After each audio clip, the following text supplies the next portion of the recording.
November 20th, 1943. Dawn broke over the Pacific, like a wound splitting open. Private First Class Robert Sherrod crouched in the belly of a Higgins boat, feeling the diesel engine throb beneath his boots. Around him, 18 Marines sat silent, their rifles propped between their knees, each man lost in his own thoughts. The smell of saltwater mixed with sweat and gun oil.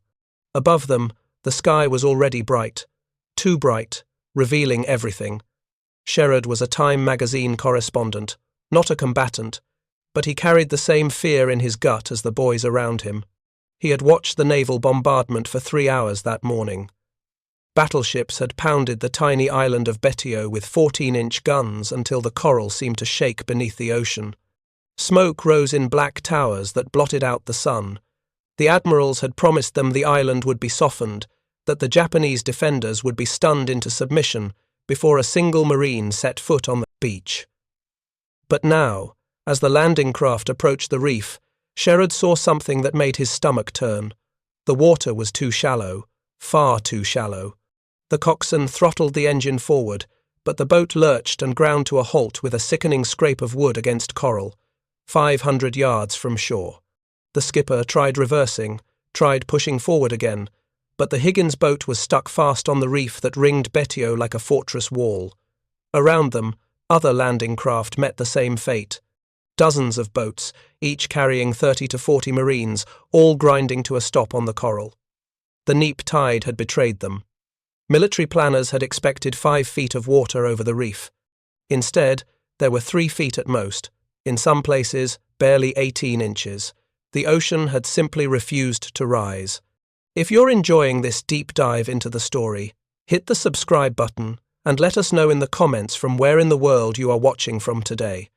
Through the chaos, Sherrod heard an officer shout, "Over the side! Move!" The ramp dropped with a splash, and Marines began jumping into the water. Some dropped into chest-deep pools between coral heads. Others found themselves in knee-deep water, completely exposed. Sherrod followed them over, his notebook clutched tight against his chest, and felt the warm Pacific water soak through his uniform. Then, the Japanese guns opened fire. 3 months earlier, Rear Admiral Keiji Shibasaki had stood on the same beach and surveyed his handiwork with satisfaction. Betio Island was only 2 miles long and barely 800 yards wide at its widest point.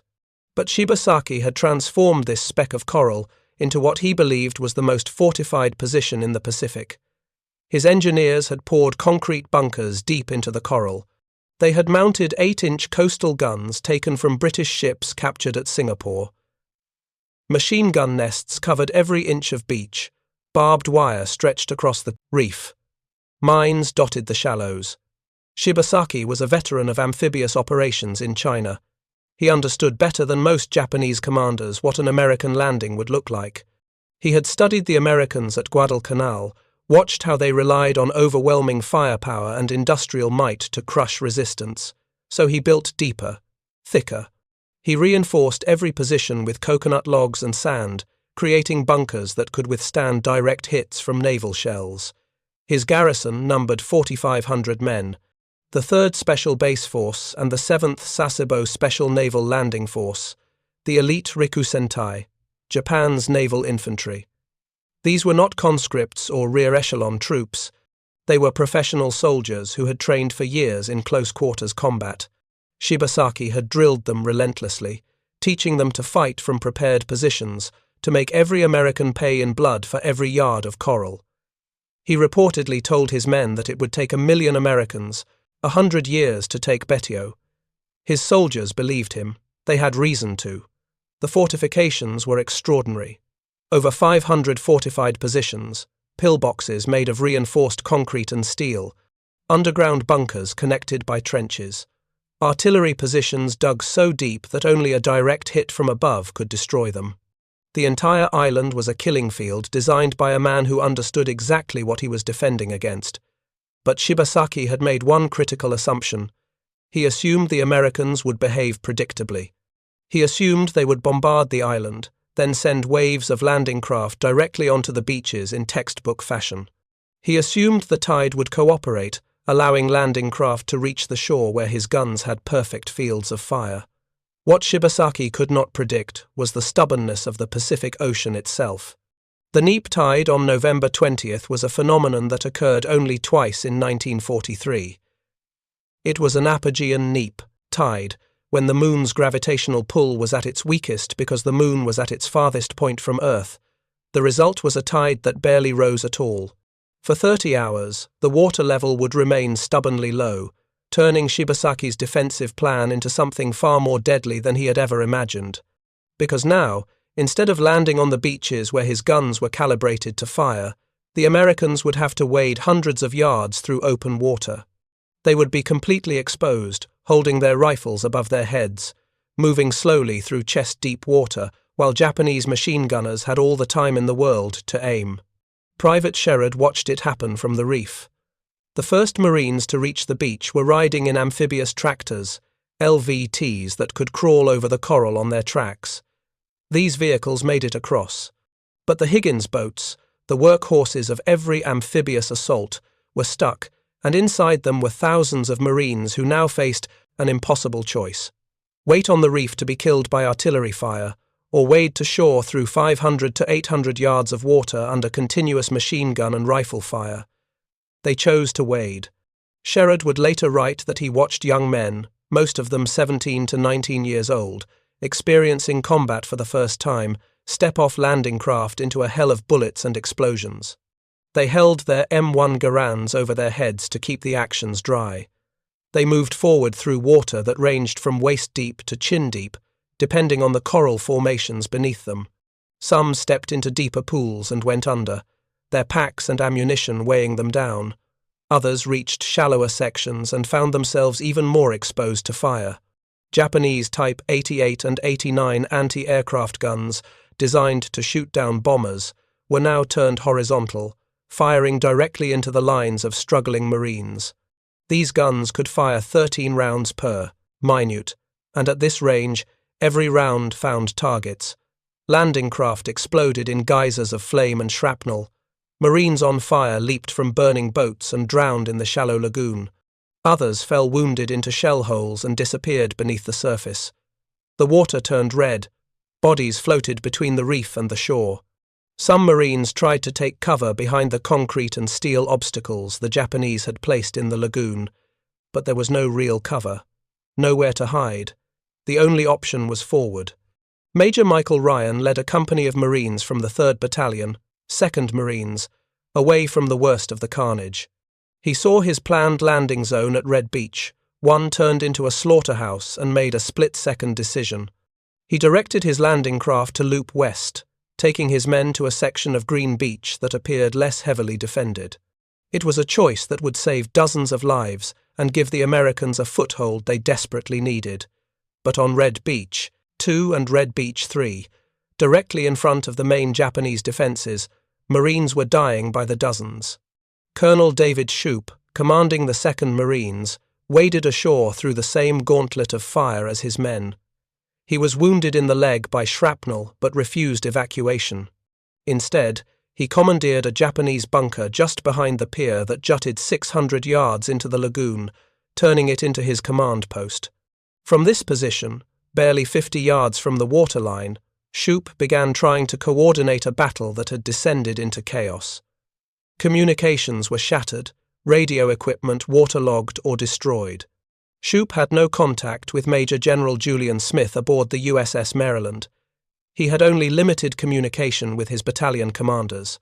Lieutenant Colonel Herbert Amy of the 2nd Battalion, 2nd Marines, was killed in the shallows of Red Beach 2, shot down while trying to lead his command group ashore. His Marines were leaderless, fighting as individuals or in small groups that formed around surviving sergeants and corporals. The carefully planned assault had disintegrated. There was no front line, no organized advance. Just pockets of Marines huddled behind the concrete seawall that ran along the beach, pinned down by machine gun fire, unable to move forward or back. Some Marines jumped the seawall on their own initiative and began attacking the nearest pillboxes with grenades and flamethrowers. But for every bunker destroyed, 3 more continued firing. By 9:30 that morning, barely 20 minutes after the first wave hit the beach, 1,500 Marines were casualties, dead wounded, or missing. Out of the 5,000 Marines who had attempted to land, more than half were still trapped on the reef or struggling through the water. The others were pinned on a beach less than 50 yards deep, taking fire from positions they could not see, from an enemy that refused to die. In his bunker command post, rear, Admiral Shibasaki received reports that confused him. The Americans were landing, yes, but not where he expected. They were scattered, disorganized. His communications with some forward positions were cut by the naval bombardment that continued to fall randomly across the island. But his guns were still firing. His men were still fighting. As far as Shibasaki could tell, the battle was going exactly as planned. The Americans were being slaughtered on the beaches. What Shibasaki did not know was that his own death was minutes away. Around midday, he and several of his senior staff officers left their command bunker to move to a secondary position. They needed to restore communications with the eastern section of the island. As they walked across open ground, they were spotted by American observers offshore. The destroyer, USS Ringgold, positioned only a few hundred yards off the coast, received the coordinates. Within seconds, her 5-inch guns opened fire on automatic, sending shells, screaming across the island. The first salvo caught Shibasaki and his staff in the open. The airburst rounds exploded above them, sending shrapnel tearing through flesh and bone. Shibasaki died instantly, along with most of his command staff. The Japanese garrison on Betio had just lost its brain. Individual units would continue fighting with fanatical courage, but there would be no coordinated defense, no tactical adjustments, no reserves moved to threatened sectors. From that moment on, every Japanese position fought alone, isolated, without orders or reinforcements. But the Marines on the beach did not know this yet. All they knew was that they were dying. Private Sherrod made it to the seawall by late morning. He collapsed behind the concrete barrier next to a young Marine whose name he never learned. The Marine was maybe 18 years old, his uniform soaked through, his hands shaking as he tried to load a fresh magazine into his rifle. Around them, the beach was littered with equipment, helmets, rifles, packs, bodies. The heat was unbearable. The sun beat down on the coral with merciless intensity. Wounded men cried out for water. Medics crawled from man to man, trying to staunch bleeding, administering morphine, marking foreheads with lipstick to indicate who had been treated. Some wounded Marines tried to crawl back to the water, desperate for relief from the heat. Many drowned in the shallows. Sherrod watched a flamethrower team make a run at a nearby pillbox. The Marines used satchel charges to blow a hole in the concrete, then poured burning fuel through the opening. Japanese soldiers came running out, their uniforms on fire, and were cut down by rifle fire. But within minutes, another pillbox 200 yards away was still firing, pinning down another group of Marines. This was not a battle of grand maneuvers. There were no flanking movements, no tactical brilliance. It was simply brutality. Men with flamethrowers burning other men alive. Marines throwing grenades into bunkers and hearing the screams inside. Bulldozers fitted with steel blades pushing sand against pillbox, firing ports to suffocate the defenders. Sherman tanks, those few that made it ashore, firing point-blank into concrete walls until they crumbled. As the sun began to set on that first day, the Marines held a foothold on Betio, but barely. Colonel Shoup sent a message to General Julian Smith offshore. The message was blunt and terrifying. Issue in doubt. 3 words that meant everything. The assault was on the verge of failure. Out of roughly 12,000 Marines in the 2nd Marine Division, only 3,000 were effectively in the fight on Betio at the end of the first day. The rest were dead, wounded, still trapped on the reef, or aboard ships waiting for a chance to land. The Japanese defenders, though leaderless after Shibasaki's death, still held most of the island. They still had ammunition, they still had positions, and they were determined to die rather than surrender. That night, November 20th, 1943, Marines huddled behind the seawall and listened to the sounds of the island, Japanese voices calling in the darkness.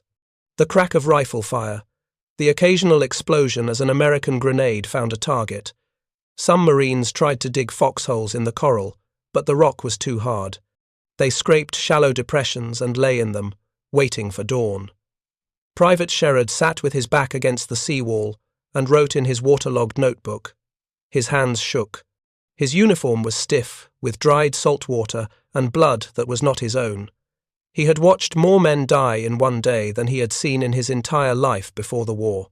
And he knew, with cold certainty, that tomorrow would be worse, because Betio was not yet secured, not by half. The Japanese still held the airstrip. They still controlled the eastern half of the island, and reinforcements were not coming for them. This was a fight to the death, and both sides knew it. The Marines had landed on Tarawa expecting a tough fight. They had been told the island was heavily defended, but nothing had prepared them for this. Nothing had prepared them for the reef that turned the lagoon into a shooting gallery. Nothing had prepared them for the sheer density of fortifications, the interconnected bunkers, the guns that kept firing no matter how many shells fell on them. Major General Holland Howlin' Mad Smith, watching the battle from offshore, was horrified. He toured the beaches after the first day, and later compared the losses to Pickett's charge at Gettysburg. Admiral Chester Nimitz, commanding the Pacific Fleet from Pearl Harbor, received reports of the casualties and was stunned. Letters from angry families poured into his headquarters. Congress demanded answers. How could an island barely 2 miles long cost so many American lives? The American public, watching newsreel footage of Marines floating dead in the lagoon, was shocked. This was not the sanitized version of war they had been shown before. This was brutal, real, undeniable. But the Marines on Betio did not have time to think about public opinion or congressional hearings. They had a job to do. They had to take the island. Because Tarawa was not just about coral and an airstrip. It was about proving that the American military could conduct opposed amphibious landings against fortified positions. It was about learning lessons that would save lives in future battles. It was about testing doctrine, equipment, tactics, and most of all, it was about blood, American blood, Japanese blood, spilled on a tiny island that most Americans could not find on a map. As the second day of the battle dawned, November 21st, the Marines prepared to push inland. Colonel Merritt, Red Mike Edson, the legendary Marine who had earned the Medal of Honor at Guadalcanal, arrived to take command of all forces ashore. He relieved Colonel Shoup, who had been fighting for 36 hours straight, and began organizing a coordinated assault. The tide finally rose that day, allowing Higgins' boats to reach the beach. More tanks landed. Artillery pieces were brought ashore. The Americans were building momentum, slowly, painfully, but undeniably. And the Japanese, leaderless and surrounded, began to realize that no matter how bravely they fought, they were going to lose. Rear Admiral Shibasaki had been right about one thing. It would take extraordinary courage to take Betio. But he had been wrong about everything else. The Americans did not need 100 years or 1,000,000 men. They just needed 3 days and the willingness to pay a terrible price.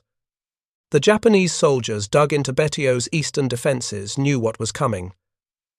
They could see the flamethrower teams assembling behind the seawall. They knew that Admiral Shibasaki was dead, that no reinforcements would arrive, that the Imperial Navy was not coming to save them. But they did not surrender. They prepared to die. On the morning of November 21st, Major William Willie K. Jones led the 1st Battalion, 6th Marines, in a methodical attack eastward along the southern shore of the island. Sherman tanks led the advance, their 75mm guns blasting pillboxes at point-blank range. Behind the tanks came riflemen with grenades, flamethrowers, and satchel charges. The Marines had learned overnight that charging pillboxes head-on was suicide. Now they moved carefully, using combined arms tactics, tank infantry coordination that would become standard doctrine for the rest of the Pacific War. Each pillbox required the same brutal process. First, suppress fire with rifle and machine gun fire to keep Japanese soldiers from looking out their firing ports. Then move a tank into position to fire directly into the embrasure, the narrow opening through which the defenders shot. While the tank fired, infantry would rush, forward with satchel charges, explosives packed in canvas bags, and place them against the pillbox walls. The explosion would crack the concrete. Then came the flamethrowers, pouring burning fuel through every opening until the screaming stopped. It was industrial killing, efficient, horrifying, necessary, because every pillbox that remained operational meant more dead Marines. There was no room for mercy on an island 2 miles long where every square yard was contested. Private Sherrod followed the advancing Marines with his camera and notebook, documenting everything. He watched a Japanese soldier emerge from a destroyed bunker, his uniform burning, firing his rifle wildly before being cut down. He saw Marines use captured Japanese rifles and ammunition when their own ran out. He watched Navy corpsmen, the medics attached to Marine units, work without rest under constant fire, treating wounds that would have been fatal in any previous war, but might be survivable with quick evacuation. The wounded were a constant stream. Men with missing limbs, men blinded by shrapnel, men with sucking chest wounds who were drowning in their own blood. The corpsmen did what they could, but many died waiting for evacuation. The lagoon water was still too shallow for medical boats to reach the beach easily. Wounded men had to be carried out on stretchers through the same water where Marines had waded ashore under fire just a day earlier. By noon on the 21st, Major Crow's 2nd Battalion, 8th Marines, finally overwhelmed a massive sand-covered bunker near the Burns-Philp Wharf on the northern shore. This bunker had been the anchor of Japanese defences in that sector, a command post and ammunition depot combined. Its fall opened a gap in the Japanese line that allowed American forces to begin enveloping the remaining defenders. But the cost was staggering. The 8th Marines had suffered over 50% casualties. Some companies were down to 30 or 40, men from their original strength of over 200. Officers were dead or wounded. Sergeants led platoons. Corporals led squads. In some cases, privates found themselves in command simply because they were the highest-ranking man left standing. If you find this story engaging, please take a moment to subscribe and enable notifications. It helps us continue producing in-depth content like this. The Japanese defenders adapted their tactics as well. With no hope of reinforcement or escape, they shifted to causing maximum casualties before death. Some bunkers had been built with multiple exits, allowing defenders to retreat through tunnels and reoccupy positions the Marines thought were cleared. This led to Marines being shot from behind by positions they had already passed. The solution was brutal but effective. Engineers began using explosives to collapse bunkers entirely, burying the defenders alive rather than just neutralizing the position. Major Michael Ryan's force on Green Beach, which had avoided the worst of the first day's slaughter, now pushed eastward along the southern shore. Ryan's Marines moved carefully, clearing bunkers with flamethrowers and demolition charges, securing the western half of the island. By late afternoon on November 21st, American forces held roughly 3/4 of Betio. The Japanese were compressed into an area known as the Pocket, a narrow section of land on the eastern tip of the island, less than 500 yards long. The Pocket contained the last organized resistance. Several hundred Japanese soldiers, Korean laborers pressed into combat, and the remnants of several naval landing force units. They had ammunition, they had water, they had fortified positions, and they had orders that predated Shibasaki's death. Fight to the last man. Make the Americans pay. That night, November 21st into the 22nd, the Marines expected a banzai charge. This was standard Japanese doctrine when defeat became inevitable. A massive human wave attack designed to inflict maximum casualties before annihilation. Officers and men prepared defensive positions, checking fields of fire, stockpiling ammunition and grenades. Navy destroyers positioned offshore illuminated the island with star shells, turning night into an eerie twilight. The attack came around 3 in the morning.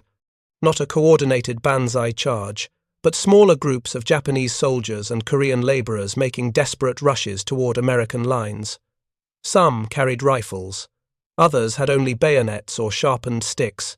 Some were armed with grenades, intending to reach American positions and detonate themselves. The Marines met them with overwhelming firepower. Machine guns set up in interlocking fields of fire cut down the attackers in waves. Riflemen fired until their barrels glowed hot. The destroyers offshore, using the light from star shells to target groups of Japanese soldiers, poured 5-inch shells into the pocket. The barrage was continuous, relentless. By dawn, over 300 Japanese soldiers lay dead in front of American positions. The Marines suffered additional casualties as well. 45 killed, over 100 wounded in the night attack, but the back of Japanese resistance was broken. The defenders in the pocket were now disorganized, running low on ammunition, with no leadership and no hope. On November 22nd, the third day of battle, Major Willie K. Jones and his battalion, supported by tanks and artillery, launched the final assault on the pocket. It took 6 hours of brutal, close-quarters fighting, bunker by bunker, trench by trench. The Marines advanced slowly, methodically, using all the lessons learned over the previous 2 days. By early afternoon on November 23rd, 76 hours after the first wave hit the beach, the island was declared secure. Organized Japanese resistance had ended. A few isolated Japanese soldiers would be found in the following days, and weeks, hiding in rubble or bunkers. But the battle for Betio was over. The cost was almost incomprehensible for such a small piece of land. The 2nd Marine Division suffered 1,009 dead, 2,101 wounded. Nearly 1/3 of the assault force became casualties. The Navy lost the escort carrier USS Liscombe Bay, torpedoed by a Japanese submarine while supporting the operation. 646 sailors died when the ship exploded and sank in less than 30 minutes. For the Japanese, the cost was total.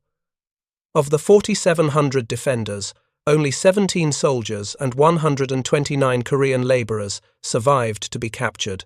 The rest died fighting or committed suicide. Rear Admiral Shibasaki was posthumously promoted to Vice Admiral, his body found in the rubble where the American naval shell had killed him on the first day. When Admiral Nimitz toured the battlefield 2 days after it was declared secure, he was visibly shaken. The island was a moonscape. Palm trees shattered into splinters, bunkers collapsed into craters. The smell of death hung over everything, thick and inescapable. Bodies, American and Japanese, were still being collected. Many would never be recovered, lost in the lagoon or buried beneath collapsed fortifications. Nimitz stood on the beach where Marines had waded ashore and reportedly said, "I never saw such a ghastly sight." He understood immediately that Tarawa would be controversial. The American public was already reacting with horror to the newsreel footage. Time magazine published Robert Sherrod's first-hand account. Newspapers printed photographs of dead Marines floating in the surf. Families who had lost sons demanded explanations. General Holland Smith tried to justify the casualties by emphasizing the lessons learned, and there were lessons, critical ones, lessons that would save thousands of lives in subsequent operations. The most obvious lesson was about the tide. Never again would American forces conduct an amphibious assault without exhaustive hydrographic surveys. The neap tide at Tarawa had turned the reef into a killing ground, but it was avoidable. Better intelligence, better planning, and most critically, better reconnaissance would become standard. This led directly to the creation of the underwater demolition teams, the UDT, forerunners of the Navy SEALs. These teams would swim ahead of amphibious assaults, mapping reefs, clearing obstacles, and providing detailed information about beach conditions. At Tarawa, this information did not exist. After Tarawa, it would be mandatory. The second lesson involved naval gunfire. The 3-hour bombardment before the assault had been impressive in its violence, but ineffective in its results. Most of the shells had exploded on impact with the coral or concrete, creating spectacular explosions that did minimal damage to bunkers built deep and reinforced with coconut logs and sand. Future bombardments would use armor-piercing shells with delayed fuses, designed to penetrate before exploding. They would last longer, sometimes days instead of hours, and they would be coordinated with forward observers who could direct fire onto specific targets instead of area bombardment. The third lesson was about equipment.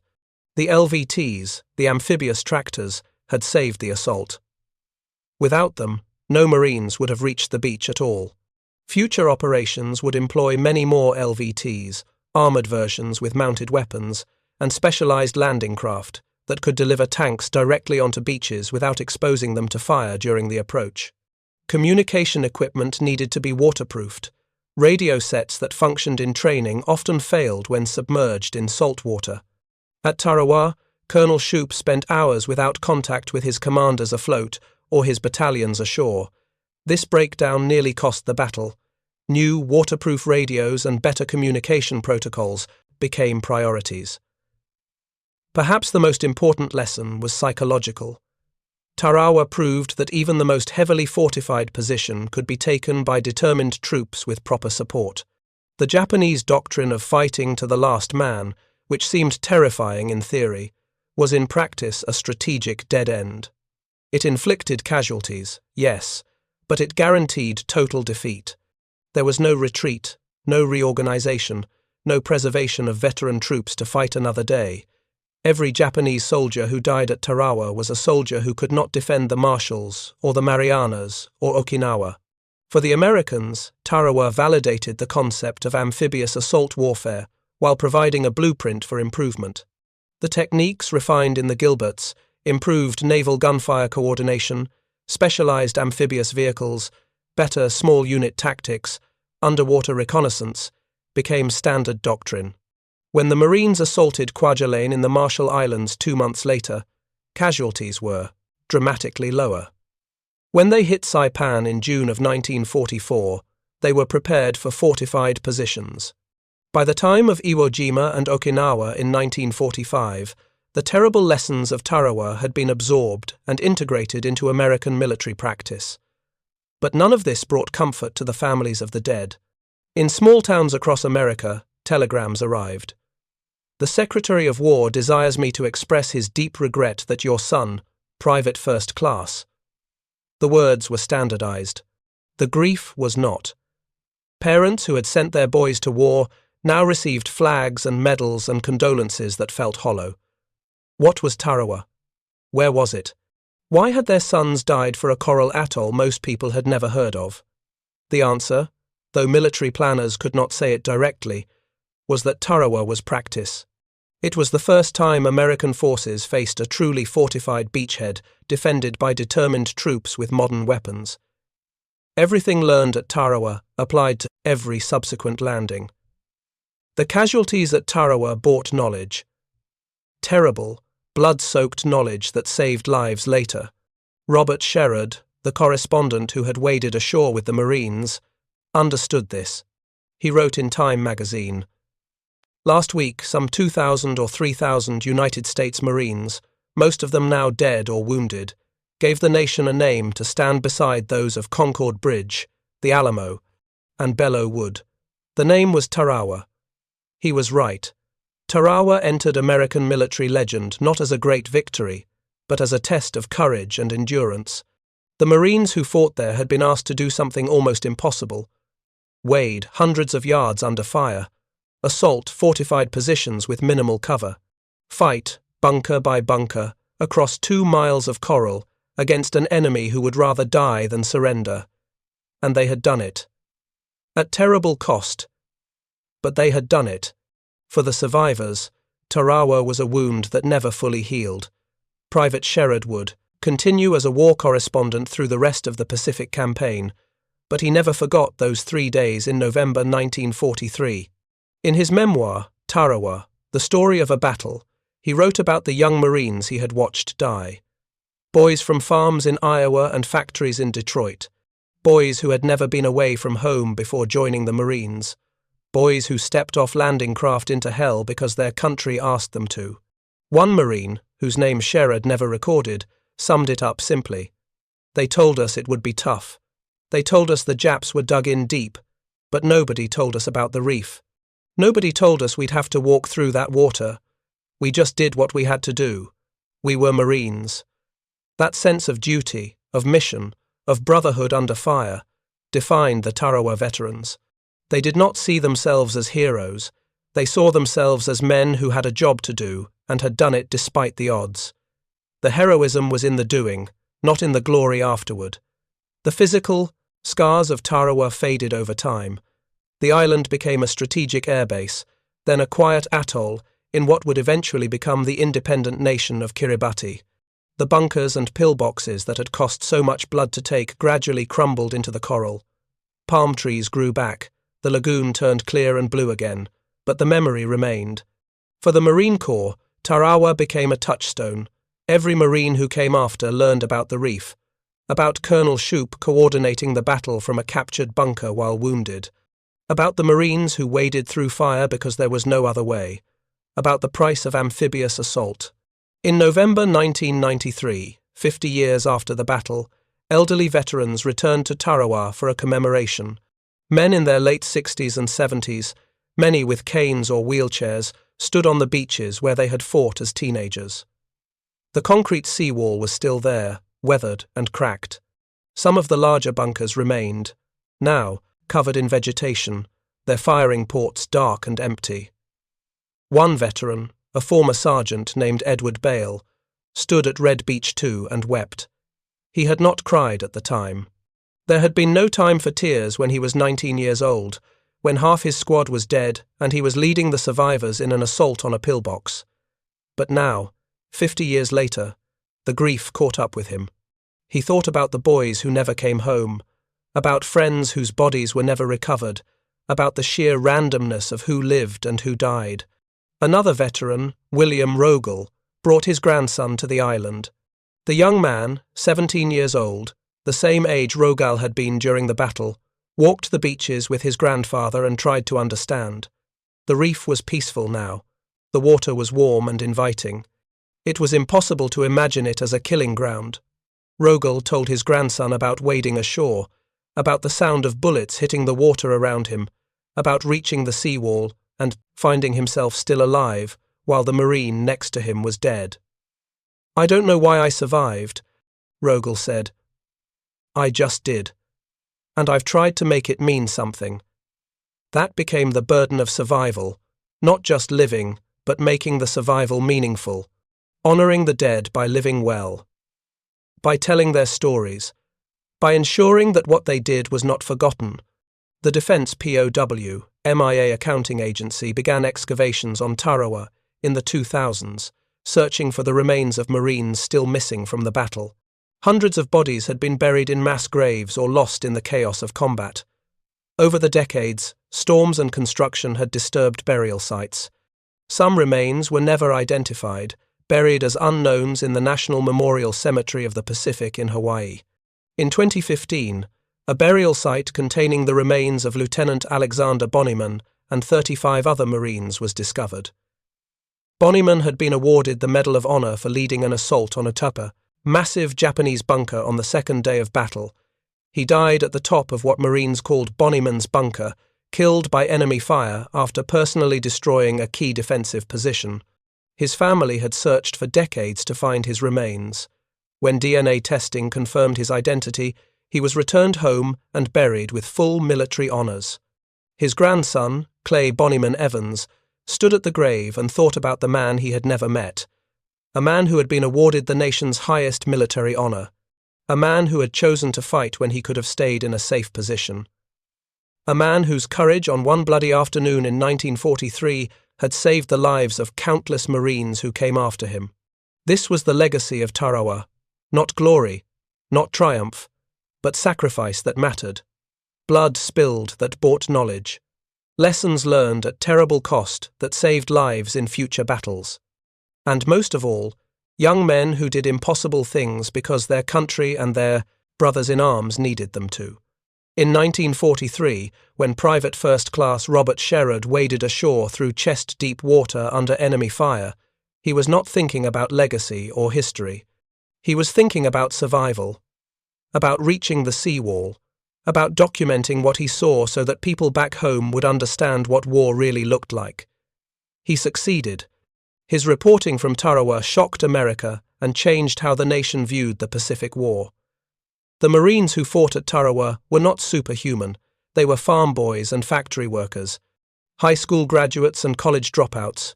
They were scared. They were human. But they did what was asked of them. They waded through fire. They assaulted positions that seemed impregnable. They fought with courage and determination that turned a potential disaster into a hard-won victory. Rear Admiral Keiji Shibasaki died believing his fortress was impregnable. He died before seeing it fall. His soldiers fought with the same belief, and they died defending it. Their courage was undeniable. Their sacrifice was real. But courage alone could not overcome the combination of American firepower, industrial might, and the willingness of young Marines to walk through hell because the mission required it. 76 hours. That is how long it took to secure Betio Island. 76 hours of combat so intense that 1 in 3 Marines became a casualty. 76 hours that changed amphibious warfare doctrine forever. 76 hours that turned a tiny coral atoll into a name that would echo through Marine Corps history for generations. When Japanese forces let 3,000 Marines land at Tarawa, they believed they were drawing them into a trap. Rear Admiral Shibasaki's fortress was supposed to be impregnable. The reef was supposed to be an ally. The tide was supposed to cooperate with Japanese defensive plans. Instead, in 76 hours, 4,700 Japanese defenders died. The island fell, and the American drive across the Pacific became unstoppable. Tarawa taught both sides a lesson. For Japan, that courage without strategic flexibility leads only to death. For America, that even the bloodiest beach can be taken if men are willing to pay the price. The Marines who waded through that lagoon under fire changed the course of the Pacific War. They proved that no fortress was truly impregnable. They showed that American forces could learn, adapt, and overcome even the worst conditions. And they bought with their blood the knowledge that would save thousands of lives in battles yet to come. That is the story of Tarawa. Not a story of easy victory or glorious conquest, but a story of young men doing impossible things because their country needed them. A story written in blood on a coral reef in the middle of the Pacific. A story that should never be forgotten. Thank you for watching. For more detailed historical breakdowns, check out the other videos on your screen now and don't forget to subscribe.